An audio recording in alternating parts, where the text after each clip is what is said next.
You moved to Lagos because you ran out of excuses not to. Back home, wherever home is, you'd spent 2 years collecting degrees, certifications, and LinkedIn endorsements that somehow still didn't translate into a salary that made sense. A friend of a friend mentioned a remote tech job with a Lagos-based startup. The pay was in dollars, the rent was cheap by comparison, and you'd watched enough travel content to convince yourself that West Africa was the next frontier. Not a vacation, a relocation, a reinvention. So you do what people in that specific kind of restless do. You book a flight, pack 2 suitcases, and arrive at Murtala Muhammad International with the energy of someone who has done exactly 0 real research. Lagos greets you the way it greets everyone, loudly and without apology. The airport is loud before you've even cleared immigration. Someone's phone is playing Afrobeats at full volume in the queue. A man in a suit is having what sounds like 3 simultaneous arguments on speakerphone. A child is crying, not in distress, just testing the limits of the acoustics. By the time you exit arrivals and step into the heat, thick, immediate, pressing against you like a physical object, you understand that you have arrived somewhere that does not know you exist and has no interest in adjusting itself to your comfort. Your Bolt driver shows up 22 minutes late and spends the entire ride telling you Lagos is not for the weak. You laugh. He's not joking. Your first apartment is in Lekki Phase 1 because that's where the expat Facebook group said foreigners go. It's a serviced apartment, air conditioning, a security gate, a generator that kicks on when NEPA takes the light, which happens twice a day like clockwork.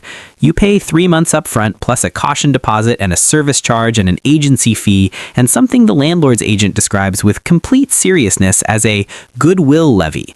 You ask what goodwill levy means. He explains it's for goodwill. You pay it.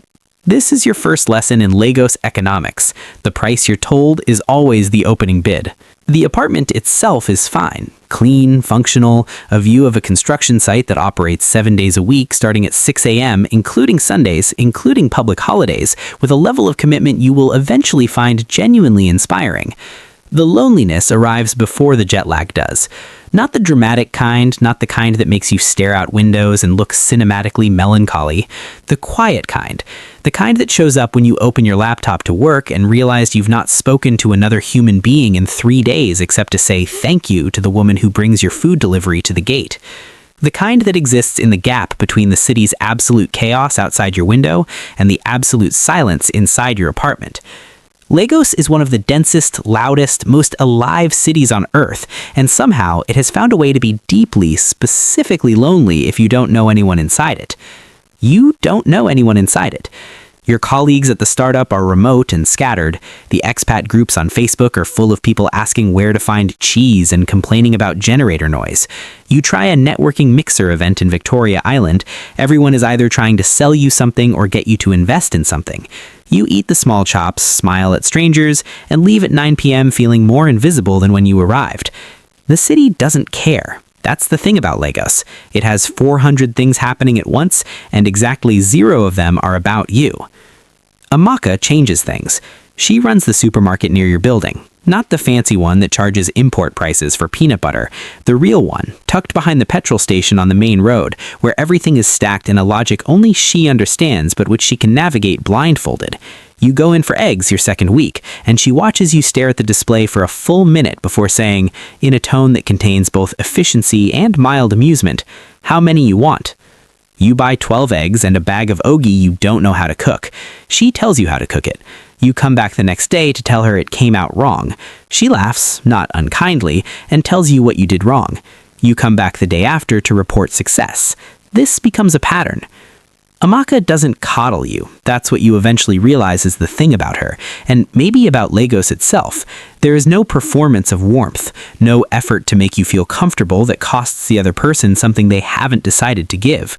When she helps you, it's a decision. It means something because it isn't obligatory.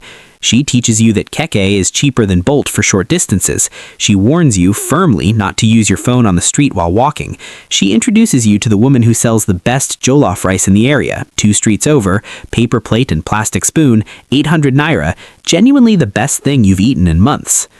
Through Amaka, you meet her cousin Tunde, who works in tech, who brings you into a group chat of young professionals that organizes beach days and rooftop hangouts and impromptu gatherings that run until 3 a.m. and involve long, loud, opinionated conversations about everything from politics to Nollywood to whether the new wave of African startups is actually changing anything or just producing pitch decks. You don't always have the context. You get it wrong sometimes. You say things that land incorrectly and learn from the silences that follow. But you're in a room. You're a person in the room. After months of being a ghost floating over the city, that matters more than you know how to articulate. You start building a life around the city's actual rhythm, not the one you imagined from the outside. You stop taking Bolt everywhere and start understanding the Donfo routes. You learn that Lagos time is not an insult, it is a coping mechanism. You learn that the traffic on the 3rd Mainland Bridge at 7 p.m. is not a problem to be solved, but a condition to be accepted, possibly with a podcast. You start cooking Nigerian food with varying degrees of success. You find a barber in Yaba who does a proper fade and doesn't charge the foreigner markup once you become a regular. You learn enough Yoruba to greet people and enough Pidgin to hold your own in casual conversation. Howie day. E-day alright. 4 words and suddenly you're a human to people who would otherwise clock you as an outsider and adjust their behavior accordingly. 8 months in, Lagos has started to feel less like a city you're surviving and more like one you're learning to speak. And speaking a city, really speaking it, means knowing which streets to avoid at dark, and which buka has the best agusi, and which market you can actually negotiate in, and which one will waste your time. It means knowing that when the generator goes off at 2 a.m., you don't panic, you just charge your devices and wait. It means knowing enough people that when something happens, someone texts you to check in. That last one is the one that matters. The message comes on a Thursday. It's from your company's HR department. Global restructuring. Your position, along with 11 others, is being eliminated effective end of month. Severance will be 2 weeks' pay. They wish you well in your future endeavors. 2 weeks' pay. You stare at your screen for a long time. You run the math.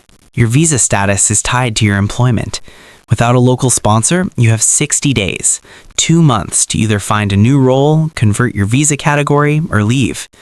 2 months is not nothing, but it is not much when you're in a city that moves the way Lagos moves, where every administrative process seems to have been designed by someone who hated the concept of timelines.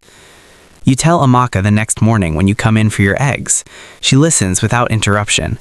Then she says something you will remember for a long time. So, you have 2 months. Lagos people have been working with less than that since forever. It is not comfort, exactly. It is a recalibration. You are not uniquely cursed. You are just in the same position as everyone else in a city where stability is something you construct daily, not something you inherit. Tunde connects you with 3 people hiring in your field within a week. One of them leads to a conversation, which leads to a contract role, which isn't permanent but is enough to extend your status while you figure out the next step. The immigration consultant Amaka recommends is expensive, thorough, and gets you sorted before your deadline with 8 days to spare. You stay. Not because Lagos is easy. It is not easy. The infrastructure will still fail you weekly. The traffic will still consume hours of your life you will never recover. Something will break in your apartment and the landlord will take 2 weeks to fix it. And in the meantime, you'll discover that your own capacity for improvisation is significantly higher than you previously knew. You will overpay for something at least once a month. You will get directions that are technically accurate but exist in a Lagos-specific relationship with distance that requires recalibration. But the city lets you belong to it, eventually, if you stop waiting for it to make things easy and start paying attention to what it's actually offering.